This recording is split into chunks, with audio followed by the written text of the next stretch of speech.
Hello guys! Welcome back to our channel, Gaijin World! And for today's video, alamin natin kung anong latest update tungkol sa etravel.gov.ph ngayong February 2025. Kaya ano pang hintay natin, simulan na natin. Ayan, so punta tayo sa web browser natin at i-search natin sa Google yung etravel.gov.ph. So ito-type lang natin etravel.gov.ph. And lalabas na dyan yung mga links. Pero make sure na tama yung link na i-click ninyo. Katulad nito, ang daming e-travel na mga nagpapanggap. Pero ang kailangan ninyong i-click dyan is itong link na ito, etravel.gov.ph. So pag na-click natin yan, ganito ang itsura niya. Yan.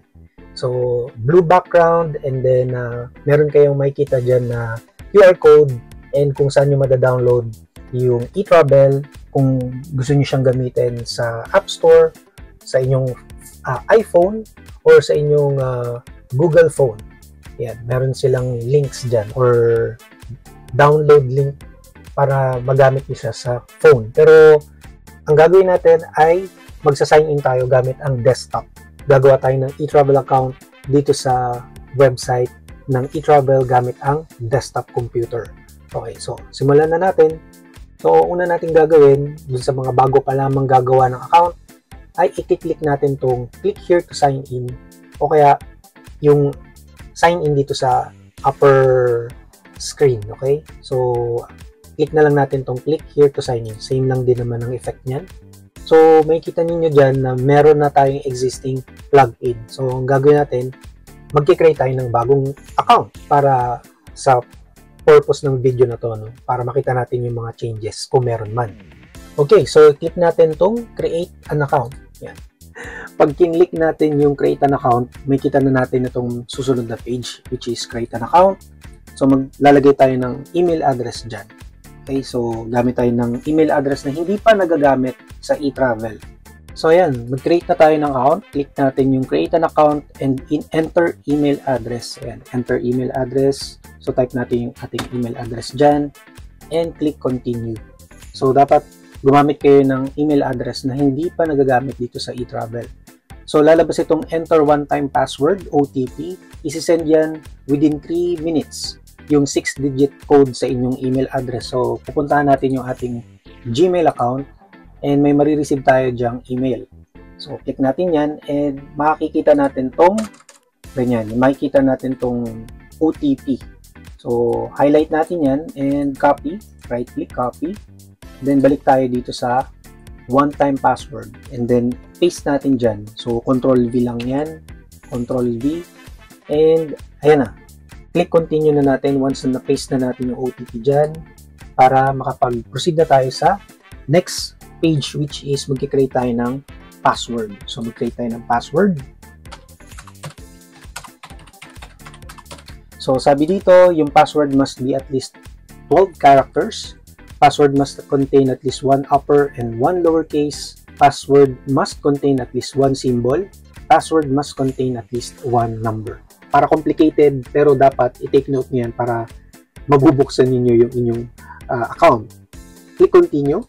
Ayan, sabi dyan, the password must be at least 12 characters. So, kulang daw yung aking nagawa. So, dadagdagan na lang natin. Ayan. Click continue. Password must contain at least one symbol. O di ba ang ano niya, ang medyo ano siya no, mahigpit. So palitan natin. Yan. Haba na ng password na ginawa ko. So sana maalala ko to. Yan. So click continue. Okay, tinanggap niya. Ino-note ko lang muna baka makalimutan ko. So ayan, proceed na tayo sa next page which is magla-login or enter na tayo ng mga details natin dito sa onboarding personal information. So, sa personal information, kailangan nating maglagay dyan ng picture para makapag-proceed. So, click natin itong take a photo or upload a file. Then, click natin yung camera. Tapos, dito may lalabas allow sa web browser niyo. I-click nyo lang yung allow and piliin nyo yung yan.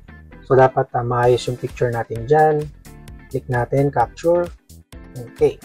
Then, ay, hindi ko pala yun. Ayan, mga tuloy ako nagulat. Anyway, sige, simulan na natin. So, after ninyong mag-take ng picture, meron dyang option kung ang passport ba ninyo ay Philippine or foreign passport holder kayo. So, for this example, Philippine passport holder tayo. Then, lalagay na natin yung name. Yan. Then, middle name, last name. Okay. Then, suffix. So, optional to. Kahit wala kayong ilagay dyan, ay okay lang. So, leave it as blank. Then, kung walang suffix, leave it as blank. Okay? Then, sex. Yan. Piliin natin yung sex. Then, birthday. Piliin din natin yung birthday. Yan. Mamili tayo ng birthday. Okay. No-note ko lang yan. Okay. And then, enter natin yung mobile number. So, let's say, nandito tayo sa Japan. Yan. Mag-enter tayo ng number. Oops. Yan. So, after natin mag-enter ng mobile number, then yung citizenship, yan, Filipino, then Philippines, yung country of birth, passport number, yan, mag-enter tayo kunwari ng passport number natin, then passport issuing authority, yan, mamili kayo kung saan ninyo na-receive yung inyong passport. So, kung sa Philippines, Philippines. Kung dito sa Japan, lagay nyo Japan, kung saan in-authorize. Then, passport issued date. Yun, kung ano yung nakalagay dun sa passport ninyo, yun ang ilalagay nyo dyan. Okay? So, let's say, yan, in-issue siya ng date na yan. And then, occupation. So, sa occupation, may mga options dyan. For example, agriculture, airline crew, businessman, clerical sale, diplomat, domestic helper, entertainer, housewife, military government personnel, professional technical administrative, retired pensioner, seaman, student minor, unemployed, worker, laborer. So, kung ano yung applicable sa inyo o kung wala man dito sa listahan, kung ano yung pinakamalapit, yun ang pipiliin ninyo. So, let's say ang pipiliin natin is professional, technical, administrative. Then, proceed tayo sa next button. Click natin yung next button and mapupunta na tayo dito sa permanent country of residence. So, piliin natin yung Philippines kasi yun yung passport natin. And sa state province naman, permanent country natin, kung ano yung address natin sa Philippines. So, let's say, Metro Manila. Yan. Metro Manila, lalabas dyan, magpo-populate. Pipiliin nyo lang kung ano yung applicable sa inyo. Then, dito, city of Quezon City. Quezon City. Yan. Quezon City. Barangay San Bartolome. San Bartolome. Then, yan. Mag-ano lang tayo dito. Maglalagay tayo ng house number. Kunwari, 4321. Then, optional naman yung address line 2. Pwede natin yung i-leave as blank. Then, click next. Okay, so, yung next page is, isa-summarize niya na lahat ng details na in-enter natin. Yung personal information, permanent country of residence, reviewin ninyo yan kung tama yung mga in-indicate or yung in-enter ninyong details. Kung okay naman, click submit. Okay, sabi dito, successfully registered na daw tayo. Successfully created na yung account natin sa eTravel. Lalabas na ngayon tong page na to. Nakalagay dito, you may only register within 72 hours prior to your arrival or departure in the Philippines. Travelers are enjoined to present their eTravel QR code to flight boarding. Mag-proceed na tayo dito sa travel registration. Okay, so dito sa travel registration, may mga options dyan. Kung sino yung i-register ninyo dito sa account na to. Para ba sa sarili ninyo or para sa family member ninyo. Kasi kung marami kayong babiyahe at magkakasama kayo sa isang biyahe, pwede ninyo silang i-register under your account. Okay? Under your eTravel account as family members. Okay? So, paano naman kapag kaibigan or hindi family member? So, kailangan nilang gumawa ng sarili nilang eTravel registration. Okay? So, kailangan family member, kamag-anak, kapelido. For this tutorial, ang gagawin natin, gagawa tayo ng travel registration for me, current user. Tapos, yan, nakaselect na yung current user. Kung for family members, kiklik nyo lang yan. So, ang gagawin natin ngayon, current user, then air. Ibig sabihin, sasakay tayo ng aeroplano. And for this tutorial, gagawin natin arrival, entering the Philippines. So, click natin yan. So, may option din dyan kung kayo ay lalabas ng Pilipinas, kailangan nyo rin gumawa ng eTravel registration. So, pipiliin nyo yung departure leaving the Philippines. So, arrival entering the Philippines, then may option dito kung special flight, kung hindi yan applicable, leave it as unchecked. Then, i-click nyo yung continue para makapag-proceed tayo sa next page. Okay, so ito na yung next page, which is yung new travel declaration.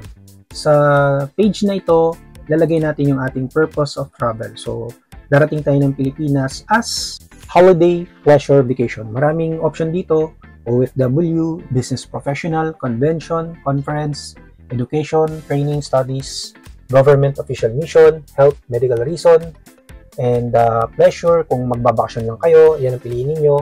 Incentive, others, religion, returning resident, kung hindi na kayo babalik ng ibang bansa, transit, visit friends and relatives, work, employment. So, let's say magbabakasyon lang tayo sa Pilipinas, and yung traveler type is aircraft passenger.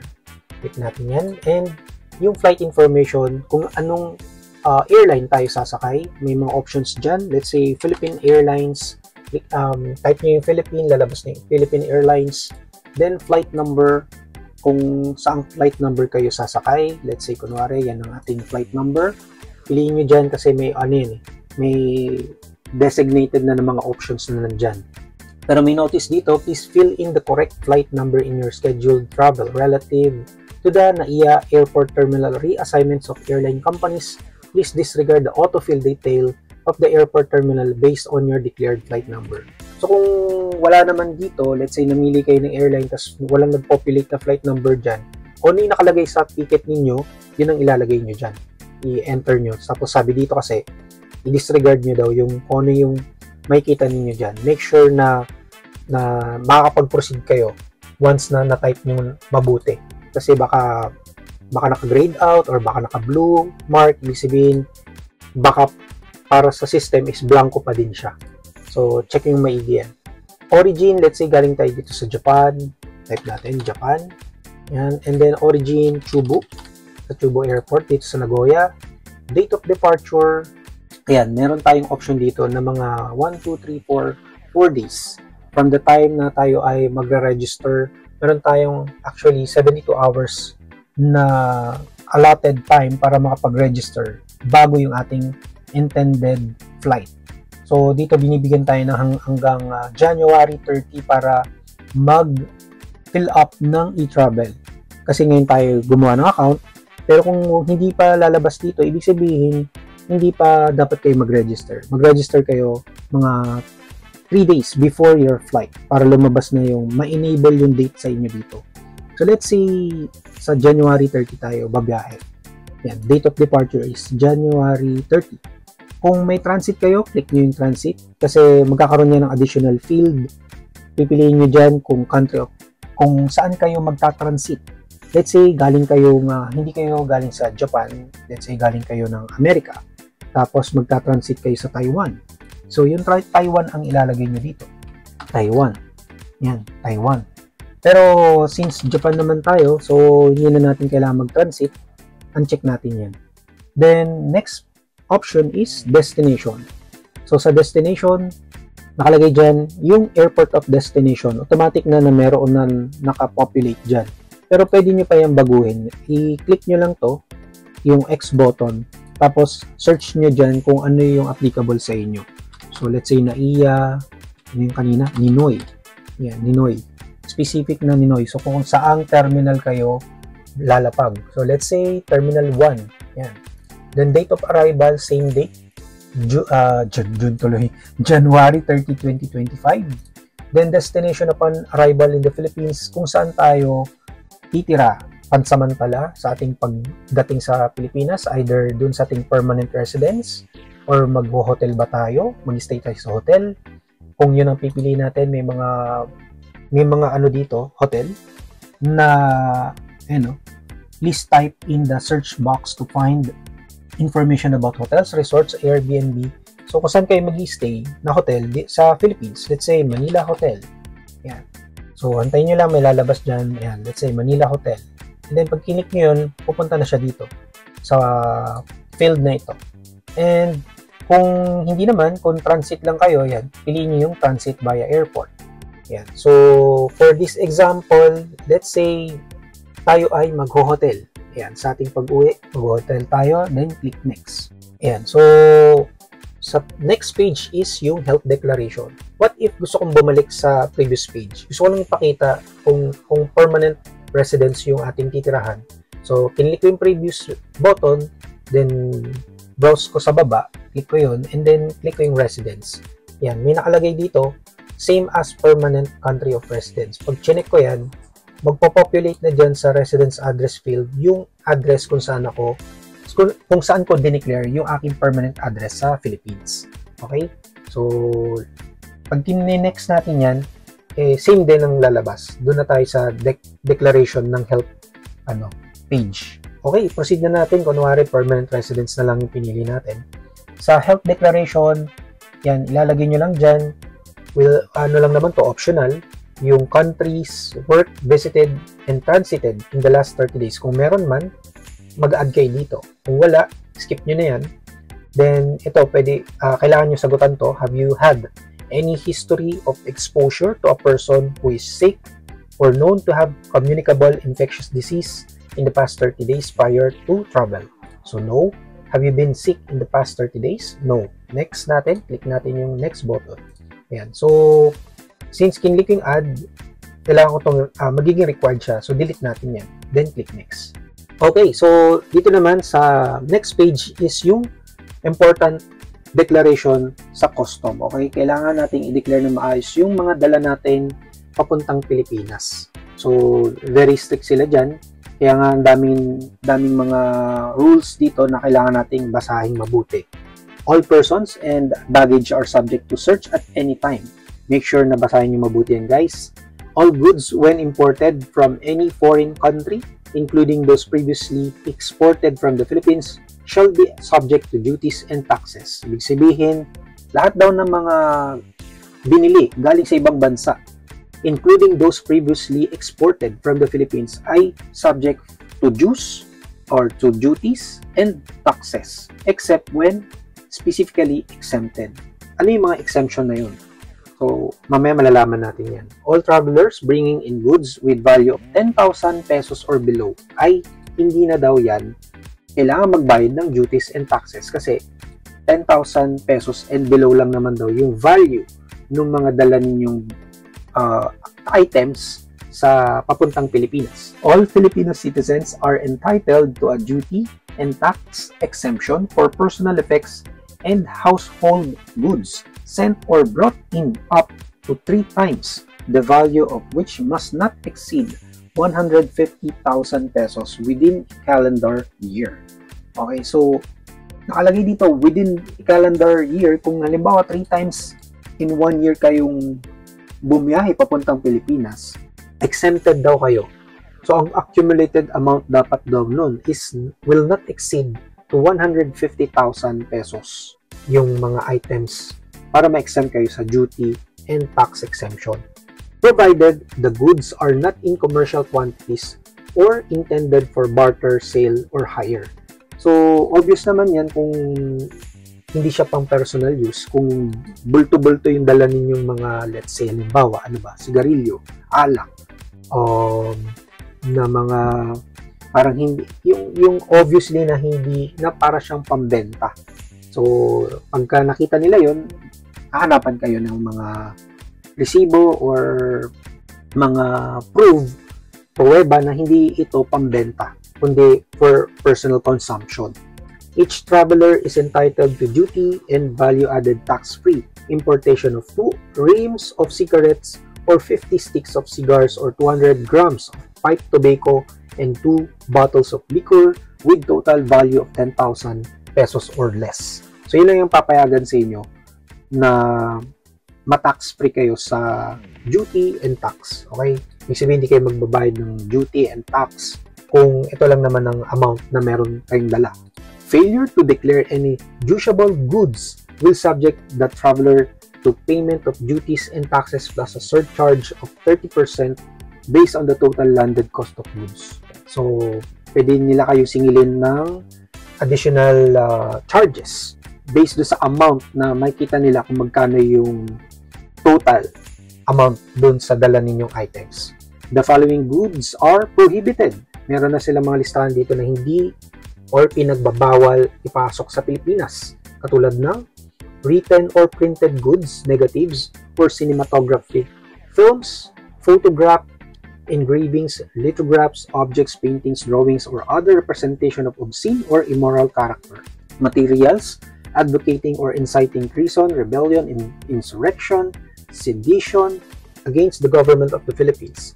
Abortion, paraphernalia, adulterated or misbranded food or drugs, counterfeit goods, yung mga bisemono, yung mga fake items like bags, shoes, and goods manufactured in whole or in part of gold, silver, or other precious metals or alloys, and the stamp, brand, or mark does not indicate the factual fineness of quality of the metals or alloys. So, again, meron namang mga general declaration dito na kailangan yung i-declare. Okay, ibig sabihin general to, yung fundamental, Philippine currency and or any Philippine monetary instrument in excess to 50,000 pesos. Kung may dala daw kayong check, bank, draft, or currency na in excess to 50,000 pesos. Yeah, kailangan nyo i-declare yun. Foreign currency and or foreign monetary instrument in excess of US dollars na nagkakalaga ng 10,000 US dollars or its equivalent, gambling, paraphernalia, cosmetics, skincare products, food supplements, and medicines in excess of quantities for personal use. So, kung hindi naman siya obvious na parang pambenta, hindi nyo na kailangang i-declare. Kailangan na makita nila sa bagahe ninyo na naka-arrange siya na pang personal use. Dangerous drugs such as morphine, marijuana, opium, poppies, or synthetic drugs. Yan, syempre, bawal yung mga drugs, no? Firearms, ammunitions, and explosives. Alcohol and or tobacco products in commercial quantities, foodstuffs, fruits, vegetables, live animals, meat, eggs, marine and aquatic products, plants, or the products and their byproducts. Actually, pwede naman kayong magdala nito, pero kailangan yung i-declare at kailangan yung kumuha ng certification na pinapayagan kayo magdala ng mga bagay na ito. Mamaya may kita ninyo yan. Mobile phones, handheld radios, and similar gadgets in excess of quantities for personal use and radio communication equipments. So, kung mga personal use lang naman ng mga phones, tablets ang dala ninyo, laptop, hindi nyo na kailangan i-declare yun. Cremains or human ashes, human organs or tissues, kailangan i-declare. Jewelry, gold, precious metals or gems, kung suot-suot nyo naman yan, hindi nyo na kailangan yung i-declare. Other goods not mentioned above. Kailangan mag-declare din kayo guys kasi what if mawala yung gamit tapos kailangan nilang kayong bayaran. So kung magkano yung dineclare yung amount, yun yung ibabayaran nila sa inyo, di ba? So kaya kailangan nating i-declare in case lang na mawala yung gamit at hindi na ma-retrieve. Sa currency declaration naman, any person bringing into or taking out of the Philippines local and foreign currencies or monetary instruments is required to declare the whole amount using the currencies declaration form in the following instances only. So, gaya nga ng sinabi natin kanina, kung ang perang dala-dala ninyo ay excess sa 50,000 pesos limit, kailangan ninyong i-declare yan gamit yung currencies declaration form. Foreign currency as well as the other foreign currency denominated bearer monetary instruments in excess of the $10,000 US dollars threshold or its equivalent in other foreign currency.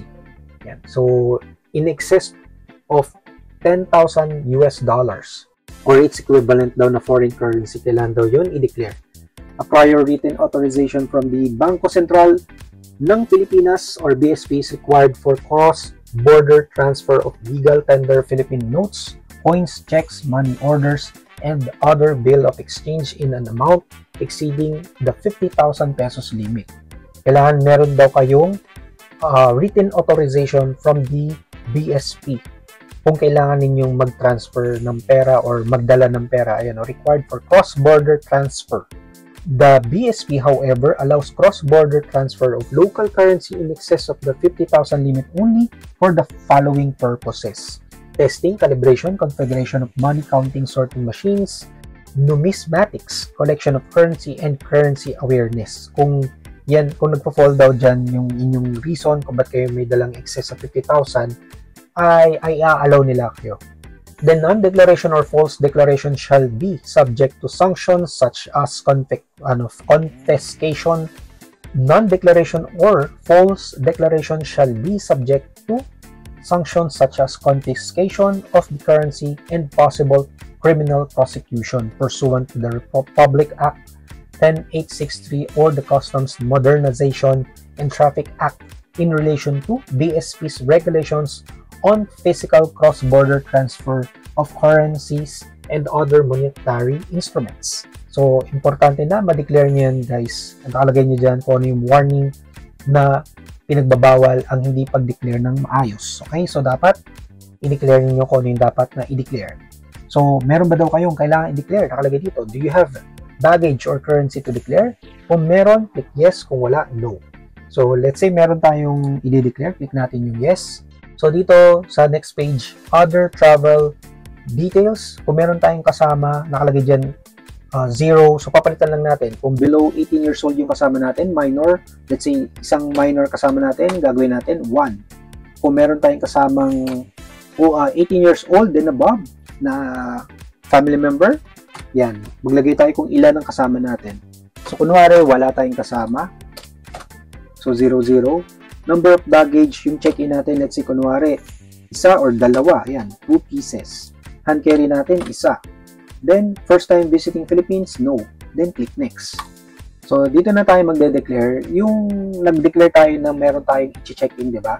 So, ito na yon. For customs declaration, yung general declaration, total amount of goods purchased and or acquired abroad. Kung magkano yung binili natin ng mga items galing sa ibang bansa, magkano siya? I-declare natin either in Philippine peso or US dollars. Okay, so let's say US dollars natin siya i-declare, mga $500.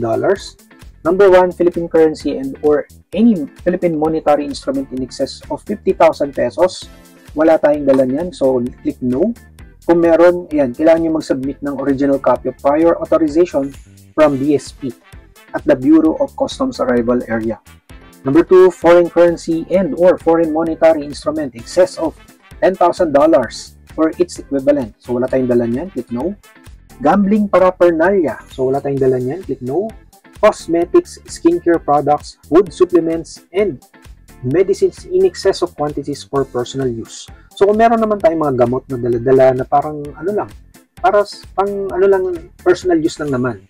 Okay, so nandun lang sa bagahe, check-in natin. Hindi na natin yung kailangan i-declare. Okay? Kasi ano naman tayo gagamit naman nun Okay, so click no na yan. Kahit meron kayong dala, pero kung para sa inyo naman yan, huwag nyo na i-declare. Next is dangerous drugs such as morphine, marijuana, opium, poppies nga ba to? Or synthetic drugs. Wala tayong dala niyan, kaya no. Firearms, ammunitions, and explosives, no. Alcohol and or tobacco products in commercial quantities, yan. Kung medyo bulky or maramihan, click yes nyo yan, declare niyo. Kung no, click no. Foodstuffs, fruits, vegetables, live animals, meats, eggs, yung mga fresh meat, bawal kasi yan. Marine and aquatic products, plants and or products and thereby products, click no. Mobile phones, handheld radios, and similar gadgets in excess of quantities for personal use and radio communication equipments, click no. Kung meron kayong mga dalang phones, tablets, personal computers, handheld, mga gadgets, kung sa inyo naman yan, i-click nyo yun na yan, hindi nyo na kailangan i-declare yan. Remains, human ashes, kung pasalubong, pwede nyo namang i-declare, tapos dalhin nyo yung resibo, kung magkano siya. Pero kung hindi naman siya brand new, no? Let's say, halimbawa, binili nyo siya second hand, huwag nyo na i-declare, lagay nyo na lang sa bagahe, tapos click nyo na lang to. Next is yung remains, human ashes, human organs or tissues, so wala tayong dala niyan, no. Jewelry, gold, precious metals or gems, kung may dala kayo yan, click yes nyo, kung wala, no. Other goods not mentioned above, yan. So, kung wala dito sa listahan pero may dala kayong ganung bagay, i-click yes nyo dito. Kung wala naman, no. since na-declare tayo dito, hindi tayo makakapag-proceed sa next. Kailangan natin mag-declare at least one, di ba? So, pag kinlik next natin to, mag-error yan. So, let's say, kunwari, meron tayong dalang jewelry. Okay, so, dito na lang tayo mag-declare. Let's say, gold necklace. Sorry, natakpan ng picture ko, ng video natin. So, nilagay ko dyan, gold necklace, mali spelling, necklace. Ayan, gold necklace. Then, quantity 1, US dollars, 500. Yan. So, add. Okay, yun yung $500 na dineclare natin sa taas kanina. Yan, 500. Then, scroll down ko ulit. Then, click next. And then, dito, for custom declaration attachments and signature, kung kailangan nyo mag-attach ng pictures or upload ng file na related sa mga i-declare ninyo, upload nyo dito. And then, kung wala naman, signature nyo na dito. Yan. So, pwede nyo gamitin yung, kung naka-tablet kayo, just yung sa touchscreen nun, magagawa nyo na yung signature dito. Or kung sa desktop, yan, itong mouse lang. So pwede nyo gamitin yung mouse para mag-signature.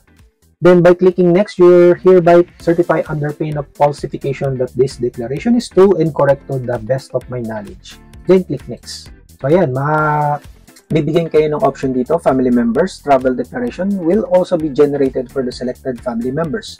So, wala tayong dineclare na family member pa, pwede tayong mag-add dito kung may kasama tayo. So, kung wala naman, click next na natin yan. Sabi dito, you haven't selected any family members for this travel registration. Are you sure?